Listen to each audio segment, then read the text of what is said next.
압도적 경제 콘텐츠 3프로TV 압권. 안녕하세요. 저는 이주호 기자입니다. 반갑습니다.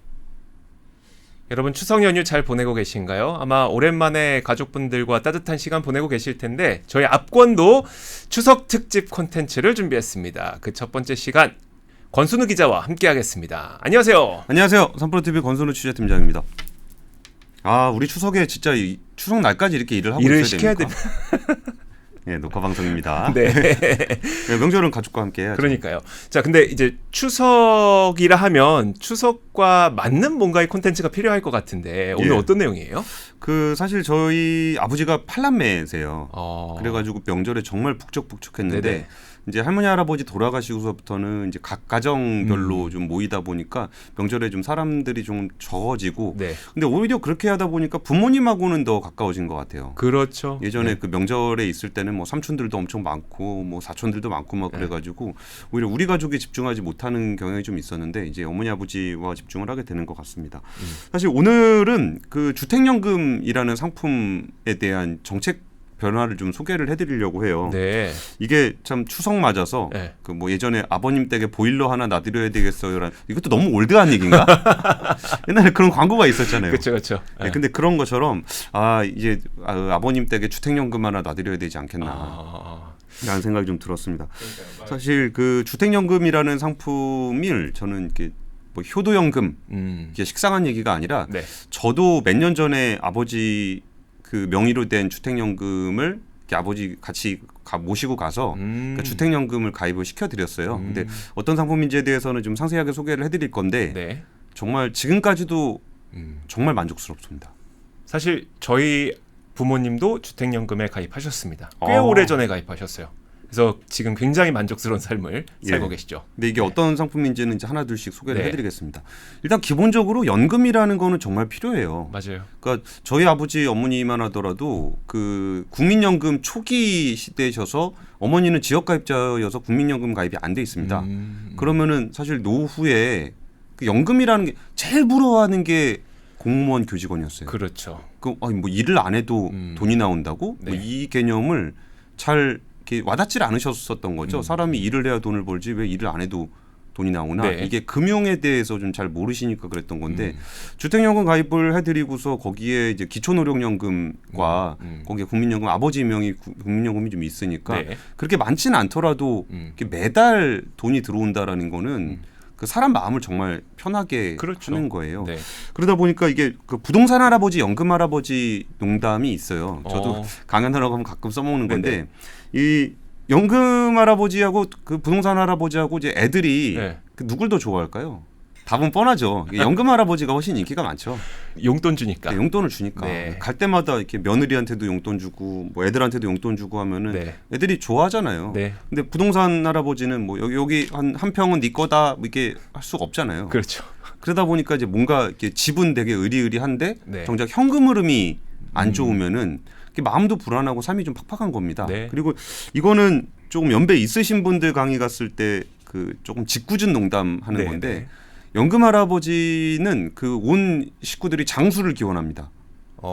이게 어쨌든 돌아가실 때까지 연금이 계속 나오는 거기 때문에 네. 계속적으로 용돈을 받으려면은 계속 계셔야 되는 거죠. 오래 사실수록 더 많이 받는 거네요. 그쵸. 연금 할아버지는. 예. 네. 근데 이제 부동산 할아버지한테 상속을 받으려면 여기까지 하겠습니다. 네. 그렇죠. 예, 그런 얘기 하면은 이제 어르신들이 그렇죠. 네. 그러니까 주택연금 같은 경우는 이제 그 보통 한국 사람들이 부동산을 자산으로 가지고 있는 경우가 많잖아요. 네. 그래서 이게 그 결국은 부동산이라는 그 부동 자산을 이걸 유동화시키는 상품인 거죠. 그래서 현금이 이제 없는 상황에 노후 생활이 좀 어렵기 때문에 그 주택을 담보로 해서 매년 연금을 수령하는 그런 상품입니다. 근데 이 상품의 그 가장 큰 걸림돌은 자식입니다.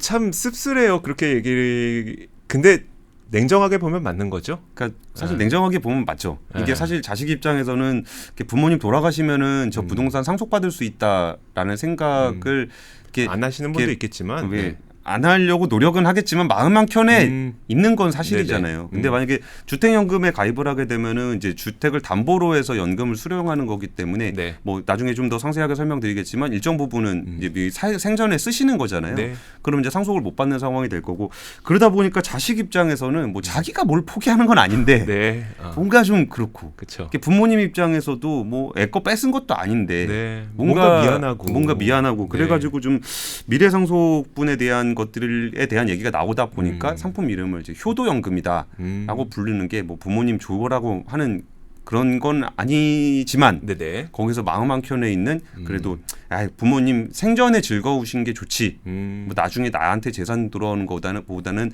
부모님 생전에 조금 더 그 매달 현금 받으시면서 생활하시는 게 좋다. 네. 그래서 이제 효도연금이라고 좀 부르는 겁니다. 그래서 지금 주택연금이라 그러면 이제 3종 세트가 있어요. 네. 3종 세트에서 일반 주택연금이 있고요. 일반 주택연금은 말 그대로 주택을 담보로 해서 매달 월급을 받는 방식이고 근데 사실 뭐 빚 없이 그 주택을 보유하는 분들도 많지 별로 않아요. 없잖아요. 네. 그래가지고 그 주택담보대출을 상환하기 위해서 일부를 미리 받아서 네. 그걸로 빚을 상환하고 남은 차액 부분에 대해서만 그 연금을 수령하는 그런 것도 있고요. 그리고 이제 거기에 특수한 자기 케이스에 해당하는 경우에는 우대형 주택연금 상세한 설명은 조금 이따 해드리겠습니다. 네네, 그러시죠. 사례집을 봤는데 좀 인상적인 케이스가 있어서 하나 가지고 왔습니다. 남편이 한 10여 년 전 정년 퇴직을 해서 남편은 80대고 네. 그 여성분이 75세인데 그 세 남매가 있었대요. 네. 세 남매가 있어갖고 변두리에 한 꽤 넓은 2층 집에 살다가 자녀들 다 출가하고 나니까 뭐 2층 집 필요 없죠. 청소하기만 힘들고 그래서 31평 아파트로 이사를 했답니다. 그리고서 집 한 돈에 그 31평 아파트 사고 남은 차액 있잖아요. 네. 그거 가지고 이제 평생을 소원이었던 여행을 굉장히 즐겁게 많이 다니셨대요. 네. 뭐 1년에 몇 차례씩 그쵸. 다니시다가 근데 이게 처음에는 괜찮았는데 현금이 줄어드는 게 눈에 계속 보여요. 줄어드는 게 눈에 보이잖아요. 네. 그럼 아직 좀 남았더라도 네. 이게 마음이 불안한 거죠. 그렇죠. 이거 계속적으로 줄어들고 있다라는 게. 그래서 그거를 원래 뷔페에 가면 좋은 점이 네. 어차피 많이 먹지도 못하는데 남아 있다는 거. 예, 그냥 계속 가서 먹을 수 있다는 거. 네, 그렇죠. 그게 있잖아요. 네. 저도 무한리필집이나 이런 데 가면은 네. 저는 많이 못 먹어서 별로 좋아하진 않는데 네. 뭔가 맛있는 게 줄어드는 게 그러니까 싫잖아요. 패스트푸드 가서 네. 콜라 뭐 많이 먹어봐야 2컵 다 못 먹거든요. 네, 네. 근데 이게 한 번만 주면 되게 서운하단 말이죠. 그리고 리필되면은 괜히 고맙고. 그러니까 네. 뭐 많이 먹지도 않는데. 많이 먹지도 않는. 그래가지고 그런 것들에 대한 불안감을 느끼다가 그 기존에 살고 있던 그 집을 이렇게 주택연금에 가입을 한 거예요. 네. 근데 이제 어차피 돈이 좀 어느 정도 있는 분이다 보니까 주택연금 받은 돈을 굳이 쓸 일도 없습니다. 네. 근데 이게 매달 돈이 들어오고 통장이 계속 차 있잖아요. 그러니까 이제 너무 마음에 안정이 되는 거예요. 그래서 그 돈을 차라리 적금을 넣은 거예요. 네. 적금을 넣어서 3년 만기 적금에 넣어서 3년 만기 적금이 만기가 되면은 생전 장례식을 치르고 싶다. 생전 장례식. 예. 오. 그러니까 이것도 이제 어르신들 사이에서 조금 이제 관심들이 많이 모이는 건데 네. 사실 돌아가신 분은 그 함께 모이는 자리를 못 갔잖아요. 그렇죠. 그러니까 자기 때문에 모인 자리긴 하지만 본인은 이제 사망 후라서 자리를 못 갖게 되는데 차라리 그게 뭐가 중요하냐. 여러 사람들 같이 보는 자리라면 차라리 생전에 장례식을 해서 다 함께 얼굴 보고 인사하고 그리고 이제 정말 사망 후에는 뭐 얼굴도 못 보는데 뭐하러 하냐. 네, 네. 그래서 생전 장례식을 갖기로 했다는 거예요. 그러면서 뭐 여전히 현금이 계속적으로 이제 통장에 들어오니까 그 남은 여생을 여행 다니시면서 근데 네. 이제 뭐 좀 멀리 험한 데는 못 가시고 그렇죠. 이제 건강한 허용되는 조금 더 편한 여행을 계속 다니기로 했다는 거예요. 그래서 자녀들이 부모님한테 항상 하는 얘기 있잖아요. 엄마처럼 살지 않을 거예요. 네. 뭐 그런 얘기 하잖아요. 네. 근데 자녀들한테 이제 엄마 아빠처럼 살고 싶다. 라는 이야기를 듣는. 예. 근데 사례죠. 생각해 보면은 뭐 집도 평생 내가 살 수 있는 집이 있고 평생 나에게 주는 월급이 있고 네. 그 돈을 가지고 뭐 두 분이서 쓴다 그러면 그렇게 많이 쓸 일도 별로 없잖아요. 네네. 그럼 그 돈 몇 달 모아서 여행 다니다가 뭐 애들 오면은 용돈도 좀 주고 그렇죠. 뭐 이러면서 사는 삶을 생각해 보면은 네. 사실 제 입장에서도 좀 그렇죠. 네. 그리고 그 이 사례를 듣고 보니까 뭔가 자산을 많이 증식해 놓으신 분들은 노후를 뭐 걱정 없겠다 생각하겠지만 예. 자산을 많이 증식해 놓으신 분들조차도 내가 갖고 있는 돈은 이만큼인 거 눈에 보이고 내가 살 날은 몇 년인지 모르는 상태에서 이 돈이 줄어드는 걸 보면 예. 부자도 좀 불안할 수는 있겠다. 부자분들도 연금은 있어야 되겠다. 뭐 이런 생각이 드네요. 아니, 근데 그게 뭐 그렇다고 해서 어마어마한 부자라면 그 정도까지는 별 아니고 좀 의미는 이렇게 없겠죠. 조금 넉넉하신 분들 제가 말씀드린 건 좀 넉넉하신 분들도 예.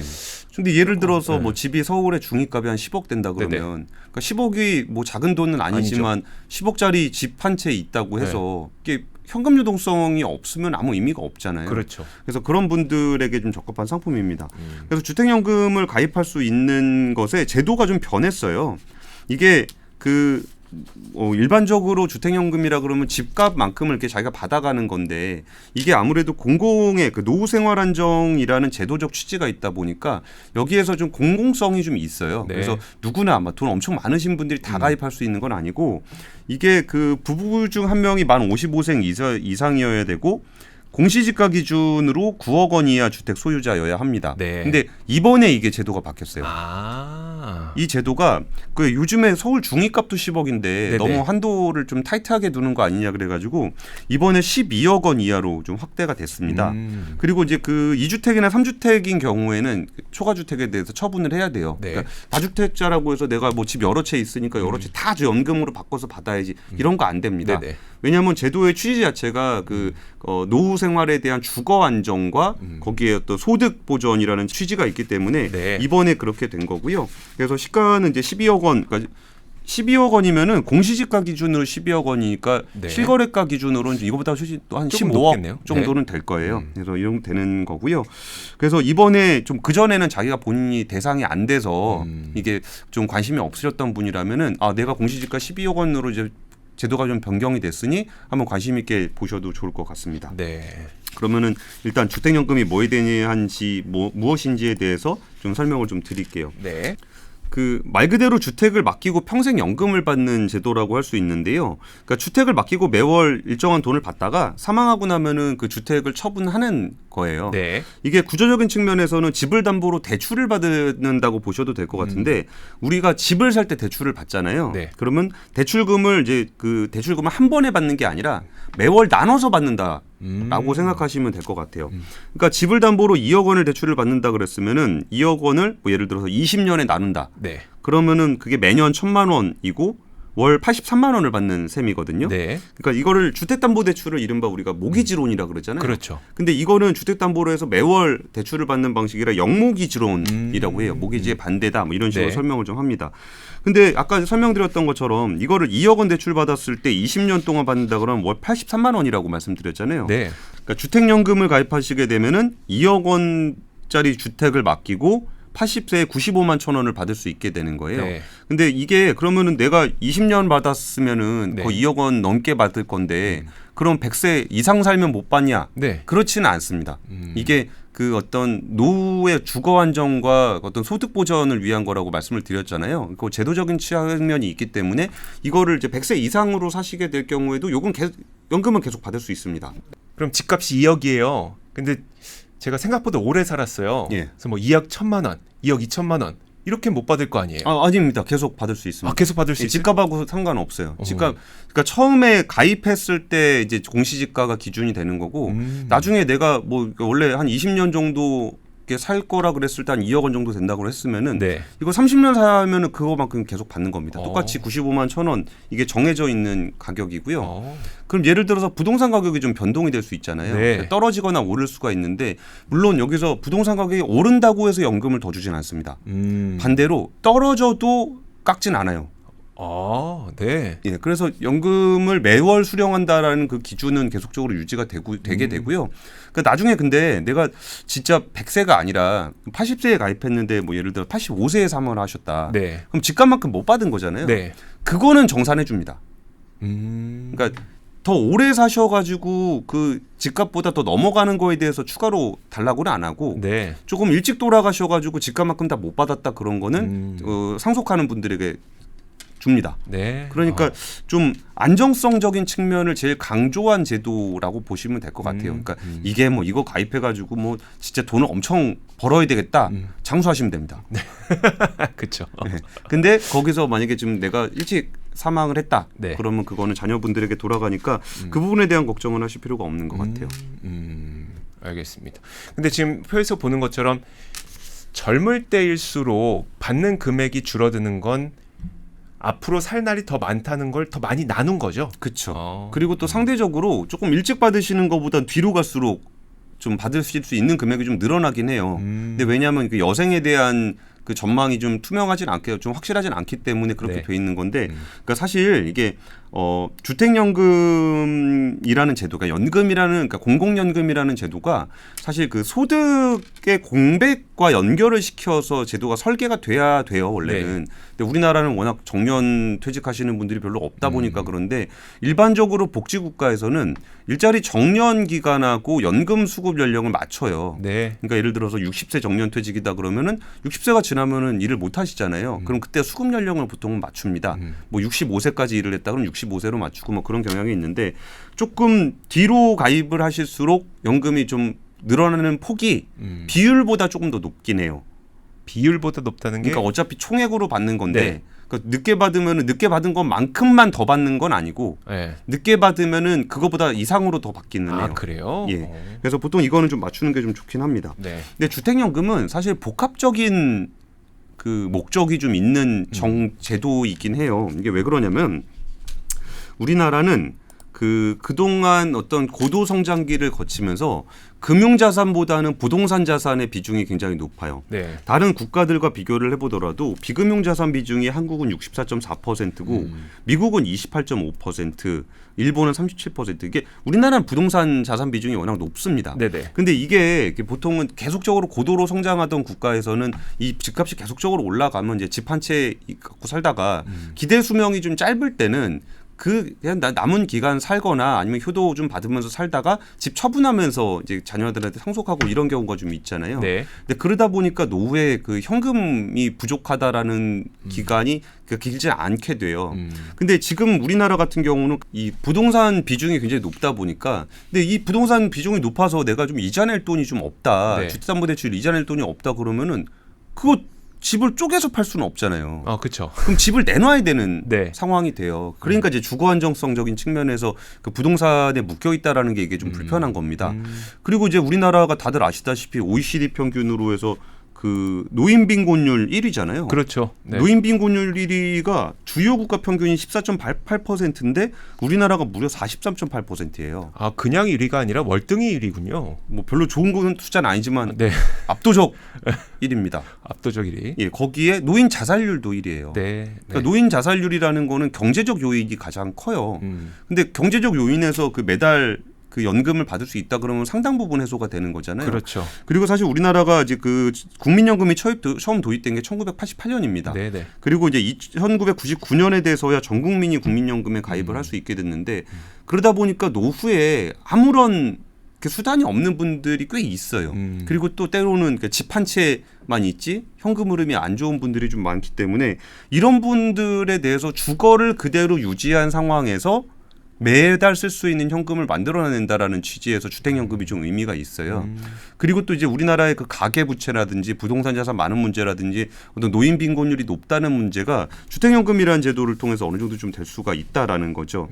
그래서 이런 부분들은 이제 우리나라 같은 경우에 또 정부 지출에서 노인 빈곤에 그러니까 노인 복지에 사용하는 비중도 그렇게 크지는 않아요.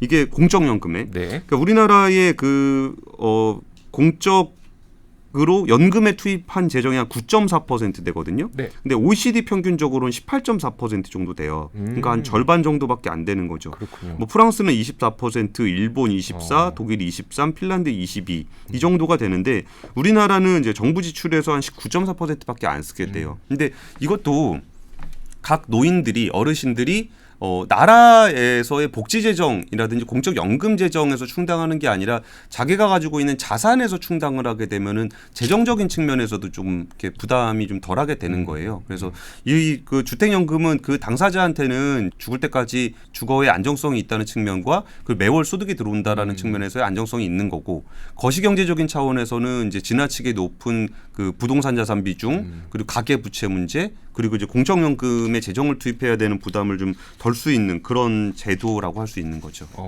알겠습니다. 자, 그러면은 이제 주택연금에 진짜 가입을 하면 예. 내가 얼마 정도를 매달 받을 수 있는지를 예상할 수 있어요? 예, 그거는 당연히 줘야죠. 자기 집을 맡기는데 매월 얼마 주는지는 명확하게 해야 네. 되는 거잖아요. 그래서 연세가 있으실수록 더 많이 받을 수 있고 집값이 높을수록 더 받을 수가 있습니다. 네. 그래서 지금 종신지급 방식의 정액형의 표를 좀 보여드리고 있는데요. 주택이 공시지가 기준으로 3억 원인 경우에 내가 70세에 가입을 했다. 그러면 90만 원을 받을 수가 있습니다. 네. 근데 보시면은 주택 가격이 높을수록 가격이 올라가고 연세가 많으실수록 주택 연금 가격이 올라가요. 근데 이번에 제가 아까 제도가 하나 바뀌었다라는 말씀을 좀 드렸잖아요. 네. 제도가 어떻게 바뀌었냐면은 이 뒤에 보시면은 10억 원 주택에 70세 가입하신 분이 276만 원을 받으실 수 있거든요. 네. 근데 11억 원을 짜리 공시지가인 경우에도 숫자가 똑같아요. 그러네요. 12억 원인 경우에도 70세에 받았을 때 276만 원으로 똑같습니다. 그리고 연배를 보더라도 옆에 75세로 넘어가게 되면은 297만 원 받은 경우가 계속 동일하게 나오고, 네. 80세 같은 경우는 7억 원 아파트를 맡기나 12억 원 아파트를 맡기나 331만 원으로 연금 지급액이 똑같아요. 이게 왜 그러냐면은 네. 결국 이게 100세까지 받게 될 월 지급액의 현재 가치 환산값입니다. 그러니까 말은 좀 어려운데, 그러니까 100세까지 받으실 수 있을 돈을 현재로 환산했을 때 얼마냐가 이제 주택연금의 지급액이에요. 네. 근데 그렇게 해서 받을 수 있는 총 대출 한도, 그러니까 집값의 대출 한도가 5억 원이었습니다. 그러니까 이제 총으로 받았을 때 받을 수 있는 게 5억 원이었으니까 네. 5억 원을 넘어갈 수 있는 그 뒤에 연배가 많으시거나 주택 가격이 높은 경우에는 동일한 돈을 받으셨던 거예요. 근데 물론 이게 이제 동일한 돈을 받고 나면은 이제 남은 차액들이 좀 있으니까 사망 후에는 이걸 돌려받을 수 있기는 해요. 네. 근데 이거를 나는 지금 내 생전에 더 받고 싶은데 더 받고 싶다라고 했을 때 총 대출 한도가 5억 원으로 한정이 돼 있었기 때문에 그 월 지급액을 받을 수가 없었어요. 네. 근데 이게 6억 원으로 총 대출 한도가 상향이 됐습니다. 그러면 어떻게 되냐면은 시세가 9억 원인 경우에는 현재는 283만 원이었는데 294만 원으로 만 원이 올라가서 4%가 올라가게 되고, 네. 주택 가격이 시세가 12억 원으로 올라간 경우, 이게 시세 12억 원이 된 경우에는 현재는 284만 원. 이게 다 똑같잖아요. 네네. 시세가 10억 원이나 11억 원이나 12억 원이나 똑같이 284만 원이었는데 이게 월 지급액이 340만 원으로 늘게 돼요. 내가 100세까지 받을 수 있는 돈을 나누어서 현재 받는 거예요. 네. 근데 총 받을 수 있는 한도가 5억 원이었어요. 네. 근데 이거를 6억 원으로 늘린 거죠. 그러니까 총 100세까지 받을 수 있는 돈 한도가 6억 원으로 늘어났기 때문에 1억 원이 그러면은 남은 기간 동안 나뉘어서 꽂힌 거군요. 그렇죠. 그래가지고 월에 받을 수 있는 지급액이 늘어나게 된 거죠. 네. 그러니까 제도 개선이 두 가지가 이루어진 겁니다. 하나는 공시지가 9억 원 이하만 가입할 수 있었는데 12억 원까지 가입할 수 있게 됐고, 그러면 뭐 사실 9억 원짜리 집 맡기나 12억 원짜리 집 맡기나 똑같다. 그러면은 조금 아쉬울 수도 있잖아요. 한도가 5억 원까지였으니까. 예, 네. 그래가지고 그 총 받을 수 있는 돈이 5억 네. 원까지였으니까. 근데 그거를 아까 5억 원을 넘어가면 못 받냐? 그건 아닙니다. 네네. 예. 그러니까 100세 이상 사시면은 그건 상관없어요. 네네. 근데 어쨌든 100세를 기준으로 한도로 5억 원을 잡아놓은 거기 때문에 이 한도가 6억 원으로 늘어나게 되면서 시세 12억 원인 경우에는 약 20%월 지급액이 늘어나게 되는 네. 그런 제도 개선이 있었습니다. 알겠습니다. 그렇게 받게 되는 거군요. 생각보다 많이 받으시네요. 근데 앞에 저희 보여주셨을 때는 공시지가 12억 원이었었는데 왜 시세라고 써 있어요? 이게 공시지가는 가입 기준. 네. 가입을 하실 때는 내 공시지가가 9억 원인 경우에 가입할 수 있고 네. 12억 원인 경우에 가입할 수 있어요. 네. 근데 내가 이걸로 돈 받을 때는 공시지가로 주면 억울하죠. 공시지가로 좀 억울하죠. 그렇구나. 네, 당연히 시세로 줍니다. 시세로 네, 공시지가는 가입 기준이고 가입 기준이고. 월 지급액 받는 기준은 시세입니다. 그렇죠. 네. 이거 공시지가로 준다 그러면 큰일 나죠. 그러니까 정부가 그렇게 정책자 쓰면은 아무도 가입 안 하죠. 이거. 그렇죠, 그렇죠. 예, 예. 알겠습니다. 근데 아마 주택연금 왜 가입 안 하세요라고 여쭤봤을 때, 집값은 오를 건데 이렇게 대답하시는 분들 있을 것 같거든요. 오르거나 내리거나 이러면 어떻게 돼요? 근데 이게 사실 있긴 있어요. 네. 그러니까 집값이 내리면 오예 막 그 있잖아요. 네. 집값 높을 때 딱 고정을 시키는 거니까. 네. 그래서 좋긴 한데 집값이 오르면 좀 아쉬운 마음이 좀 생길 것 같아요. 생기는 거죠. 근데 그게 뭐 내릴 때는 안 되고 오를 때는 되고 막 이러면은 이게 그 구조를 유지하기가 좀 어렵잖아요. 정책적인 네네. 구조를. 그래가지고 이게 내리거나 오르거나 상관은 없습니다. 내리거나 올라거나 연금 지급액은 같아요. 그러니까 내리는 입장에서는 그래도 내가 고점에 잘 가입했네라고 생각을 하실 거고. 네. 집값이 계속 오른다 그러면은 조금 이따 가입할 걸라는 생각을 하실 거예요. 실제로 이제 주택연금 가입되는 그 추세를 보면은 주택 가격이 좀 안정화되거나 내려갈 때 가입자가 늘어나는 거는 사실이에요. 네. 그리고 집값이 좀 올라가는 시기에는 가입 시점을 조금 미루시는 경향들이 좀 있어요. 근데 물론 그런 생각할 수 있어요. 내가 주택연금에 가입을 했는데 집값이 많이 올랐어. 네. 그런데 나는 월 수령할 수 있는 돈이 좀 상대적으로 적어지는 거잖아요. 네. 내가 맡긴 담보 가치는 훨씬 큰데, 근데 그런 경우에는 나중에 이제 그 주택연금을 가입한 다음에 사망을 하게 되면은 그 집을 이제 경매 처분을 하게 되거든요. 네. 근데 거기서 내가 만약에 그 더 많이 받았다, 그거를 달라 그러진 않아요. 자녀한테 뭐 따로 달라 그러진 않는데 남는 게 있으면 자녀한테 상속을 합니다. 그러니까 내가 지금 가입한 시점보다 집값이 많이 올랐으면 연금은 많이 못 받게 되겠지만 이제 자녀 상속분은 좀 커지게 되는 게 되죠. 그러니까 집값 올랐는데 이거 내가 다 받아야 되는데 그게 아쉬울 수도 있겠지만 그 정도는 자녀들에게 좀 그렇죠. 남겨주시는다고 생각하면 이게 그 집값 올라는 것 때문에 주택연금을 가입할 수가 없겠다라는 우려를 하실 필요는 없을 것 같아요. 그럼 해지하면 그러니까 해지하고 내가 집값 높은 데서 다시 들면 되잖아라고 네네. 생각할 수도 있잖아요. 네. 그때 이제 그러니까 주택연금을 해지하게 되면은 그동안 받은 돈은 다시 갚아야 되는 거고요. 네. 거기에 이제 보증료도 갚아야 됩니다. 초기 보증료가 한 1.5% 정도 되거든요. 네. 근데 1.5%면 뭐 별로 안 큰 거 아니야라고 생각하실 수도 있는데 집값이 비싸잖아요. 뭐 10억이다. 예. 그러면 예를 들어 3억이면 네. 450만 원, 네. 5억이면 750만 원. 네. 그러니까 그거 다시 반납을 해야 되는 거예요. 보증료 내고 그동안 받았던 돈 다 내고. 내고. 아하. 그리고서 오르면 바로 가입해야지. 네. 안 됩니다. 안 돼요? 예, 3년 동안은 가입할 수 없게 돼요. 아. 그러니까 3년간은 동일 주택을 담보로 가입을 할 수 없습니다. 네. 다만 네. 떨어진 경우는 가입할 수 있습니다. 그러니까 원래 받던 돈보다 더 많이 받는 쪽으로는 가입을 하실 수가 없어요. 3년간은. 네네. 근데 좀 낮게 받는 거에는 가입하실 수 있습니다. 근데 낮게 받을 거면 뭐하러 해지합니까? 해지를 네. 해요. 네. 그러니까 일단 주택연금은 이제 뭐 이런 성격이 있어서 집값이 좀 올라가는 시점에는 연금 가입이 좀 덜하게 된다라는 말씀을 좀 그래서 드렸던 거고요.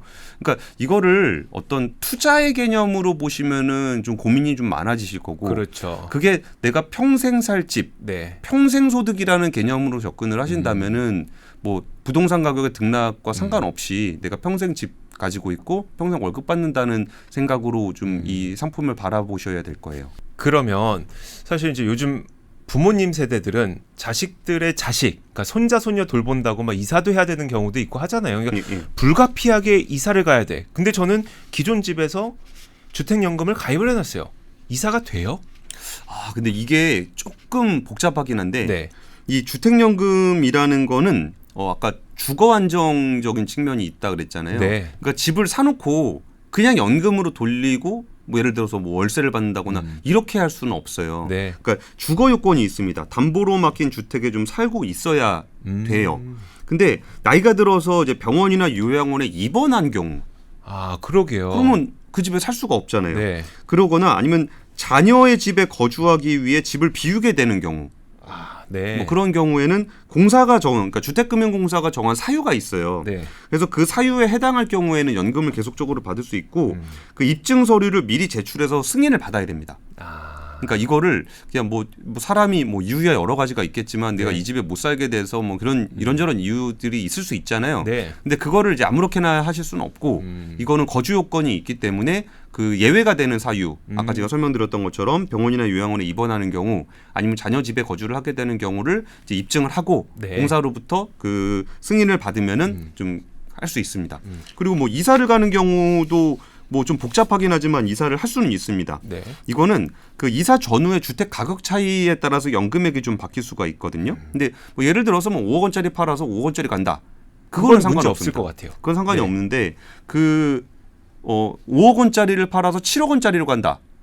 그러면 내용이 좀 바뀌어야 되겠죠. 네. 근데 만약에 그 아까 가입 조건이 9억 원 이하였었잖아요. 그 네네. 10월 달부터는 12억 원 이하가 되는데 이걸 넘어가면 안 됩니다. 넘어가는 경우는 안 되고 근데 만약에 예를 들어서 7억 원짜리 공시지가로 해서 가입을 했는데 내가 5억 원짜리로 담보 가치가 하락했다. 네. 이런 경우에는 연금 수령액이 낮아지게 되는 거죠. 그렇죠. 예. 네.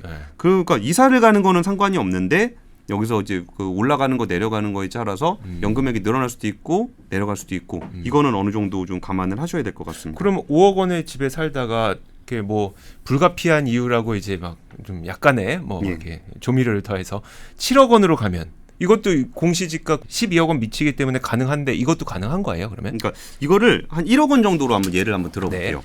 그러니까 예를 들어서 그동안 받은 연금액과 보증료, 이자를 더해서 내가 대출 받은 돈이 1억 원이라고 해볼게요. 네. 내가 받은 돈이 1억 원이에요. 근데 주택 가격이 5천만 원 낮은 곳으로 이사를 했어요. 네. 근데 이제 그러면은 내가 5천만 원 집값이 내려갔으니까 담보 가치가 5천만 원어치 하락한 거잖아요. 네. 그러니까 5천만 원까지 납치를 납품을 하면 그 이사 가기 전과 같은 액수의 연금을 받을 수가 있어요. 아, 그러네요. 네. 그러니까 받은 만큼 더 집어넣으면 담보 가치가 하락한 것만큼 집어넣으면 어차피 담보는 똑같이 되는 거니까 이게 차이가 없게 됩니다. 근데 대출 잔액보다 주택 차익이 더 크면 예를 들어서 대출 잔액이 1억 원인데 네. 이게 주택 차익이 1억 5천만 원이다. 그러면은 주택 차익만큼 연금이 줄어들게 되는 거죠. 네. 그리고 저기 재건축 재개발로 집을 허물게 되는 경우가 있어요. 네. 그러니까 내 주택을 담보로 했는데 허문데. 주택이 없어진 거잖아요. 네. 근데 그거는 사실 없어진 게 아니라 권리가 있는 거잖아요. 그렇죠. 그랬을 때 이제 조합원 지위가 유지돼 있을 때는 연금이 유지가 됩니다. 네. 근데 집을 짓고 나면 네. 그때는 담보가 생기는 거잖아요. 네. 그러면 이사한 거하고 똑같은 효과가 있는 거죠. 그러니까 집을 짓고 나면 추가 분담금 납부나 청산금 수령 여부에 따라서 이사를 한 경우와 동일한 그런 월 지급금 조정이 이루어질 수 있습니다. 알겠습니다. 자, 주택연금 가입할 때는 1주택이어야 된다고 했잖아요. 예, 근데 뭐 2개, 3개 있는 경우에는 가입한 다음에 정리해야 되죠. 정리해야 된다 그랬잖아요. 근데 연금을 받고 있는 상태에서 집을 사고 싶을 수도 있잖아요. 추가로 네, 그건 어떻게 돼요? 그건 됩니다. 아, 그건 돼요? 그러니까 가입할 때 조건이 아, 1주택 조건이고 2, 3주택이 있으면은 3년 내로 처분을 해야 되는 거고 음. 가입한 이후에 추가로 매입하시는 거는 괜찮습니다. 아, 예. 가입 조건이군요. 예. 알겠습니다. 근데 지금까지 말씀해 주셨던 거는 그냥 현금으로 내 모든 돈으로 이제 집을 다 샀을 때, 예. 뭐 5억이면 5억 내 돈으로 다 샀을 때. 근데 상당 부분이 대출을 갖고 계실 것 같거든요. 대출이 끼어 있는 분들은 어떻게 되는 거예요? 그 경우에는 이거 일종의 대출이라고 말씀드렸잖아요. 네. 그러니까 대출인데 우리가 주택담보대출을 받을 때는 집을 사기 위해서 집을 담보로 이제 대출금을 크게 한 번에 받는 거잖아요. 네. 근데 그게 아니라 이게 집이 있으면 대출금을 이렇게 쪼개서 받는 형식이라고 그랬죠. 말씀을 드렸잖아요. 네. 그럼 그 쪼갤 때 한 번에 좀 크게 쪼개면 되죠. 그래가지고 크게 주택담보 상환용 상품이 있어요. 네. 그거는 인출 한도가 연금 대출 한도의 50에서 90% 안에서 일시적으로 목돈을 찾아 쓰고 네. 목돈을 찾아 쓴다는 얘기가 그 돈 가지고 뭐 크게 어디 좋은 데 쓰십시오 이게 아니라 그 대출 갚는 용도. 네. 금융회사의 대출을 갚고 나머지를 이제 평생 동안 월급 연금으로 수령을 하는 그 상품이 또 있어요. 그래서 그런 경우에는 내가 집에 내 담보대출이 있는데 어떻게 해요?라고 하면은 주택금융공사를 통해서 일시금으로 일단 대출을 받으셔서 그거를 없애고 네. 그리고 이제 나머지 금액에 대해서는 월로 수령하는 그런 상품도 있고요. 주택연금 사전예약 보금자리론이라고 있어요. 네. 주택금융공사에서 보금자리론을 받을 때 네. 주택연금을 가입하겠다고 약정을 하면 나중에 전환장려금을 받을 수 있는 상품입니다. 네. 본인이나 배우자가 만 40세 이상인 경우에 대출을 받으면서 네. 만 55세 이후에 주택연금으로 전환하겠다고 약속을 하는 거예요. 그러면 신규 대출이든 대환 대출이든 나중에 주택연금을 가입할 때 네. 0.2%포인트의 우대금리를 전환장려금 형태로 일시에 받게 되는 거죠. 와, 저는 빚이 있으면 이걸 어떻게 하나 했는데 예컨대 이렇게 생각해도 되는 거예요. 예를 들어 10억짜리 집인데 계산을 편하게 하기 위해서 10억짜리 집인데 4억 정도의 대출을 갖고 있어요. 그러면 4억 정도 대출을 미리 받아서 큰 거 받아서 4억 갚고 예, 갚고 나머지 6억에 6억에 대해서. 해당하는 것으로 나눠서 연금을 받는 방법. 예. 이렇게 보면 되는 거예요. 예, 그렇게 어허. 되는 겁니다. 아. 근데 금리가 괜찮아요. 네. 그 시중은행 금리보다 괜찮아서 받아서 상환하시는 게 좀 더 유리합니다. 아, 그래요? 예, 예. 알겠습니다. 근데 그 할아버지가 만약에 가입자세요. 근데 할아버지가 먼저 돌아가시고 할머니만 남았어요. 예, 예. 근데 가입자는 할아버지인데 할머니가 계속 받을 수 있게 되는 걸까요? 그러니까 원래는 받을 수 있는데 네. 원래는 받을 수 있어요. 어차피 그 담보 자산을 기준으로 하는 거니까 원래는 네. 받을 수가 있는데 이런 일이 뭐 있으니까 이런 제도가 있는 겁니다만 이게 할아버지 재산인 부동산을 담보로 해서 연금을 받았던 거잖아요. 네. 근데 그 할아버지가 돌아가시게 되면 상속을 배우자가 갖는 경우도 있지만 자녀들 상속분도 있단 말이에요. 네네. 그러니까 그 자산은 오롯이 배우자만의 것이 아니라 자녀들도 그 권리가 있기 때문에 자녀들의 동의를 받아야 돼요. 그 자녀들이 그 연금 계속 어머니 주세요. 그러면은 받을 수 있는데 안 그럴 수도 안 그런 있어요? 자녀들이 있을 수 있죠. 그러니까 안 그런 자녀들이 우리 뭐 아빠 거 나 상속 받아야 되겠어요. 네. 이거 엄마 연금 깨요. 그럼 깨져요. 그래가지고 신탁형 주택연금이라는 상품이 나왔어요. 이것도 2021년에 나온 거니까 그렇게 오래되진 않았는데 어떤 구조냐면은 그러니까 할아버지의 재산으로 있는 그 주택을 주택금융공사에다가 신탁을 맡기는 거예요. 네. 그럼 할아버지가 돌아가시더라도 그 신탁을 맡은 주택금융공사가 담보를 가지고 있는 거잖아요. 네네. 그래서 자녀들의 동의를 받지 않아도 그 배우자가 계속 수익을 받을 수 있는 구조의 상품이에요. 근데 이런 상품이 있다는 거 보면 좀 그런 사례가 있었다는 거네요. 뭐 많았다는 거겠죠. 많았다는 거네요. 근데 뭐 가정사는 여러모로 음. 복잡하기 때문에 그쵸. 뭐 이런 일도 있어서 그런 경우를 이렇게 만약에 그 자녀들의 동의를 받지 않으면 주택연금이 깨질 수가 있으니까 네네. 신탁형 상품 같은 경우에는 자녀들의 동의를 받지 않아도 된다라는 점까지 좀 말씀드리고 싶어요. 네.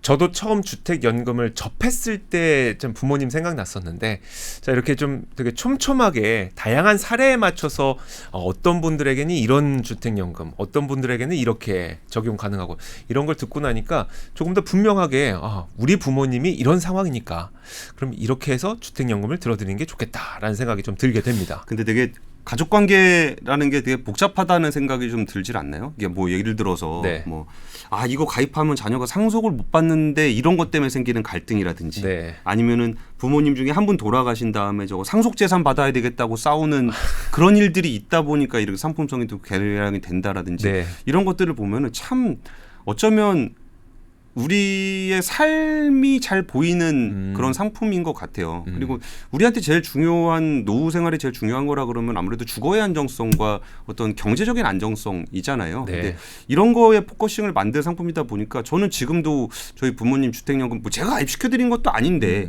그냥 아버지 재산 가지고 하신 건데 네. 그것도 괜히 뭔가 효도를 한 것 같고 요즘에 가도 이제 아버지가 애들한테 뭐 과자도 사주시고 이게 용돈도 주시고 하는 거 보면은 참 가입시켜드리기 잘했다라는 생각이 좀 듭니다. 알겠습니다.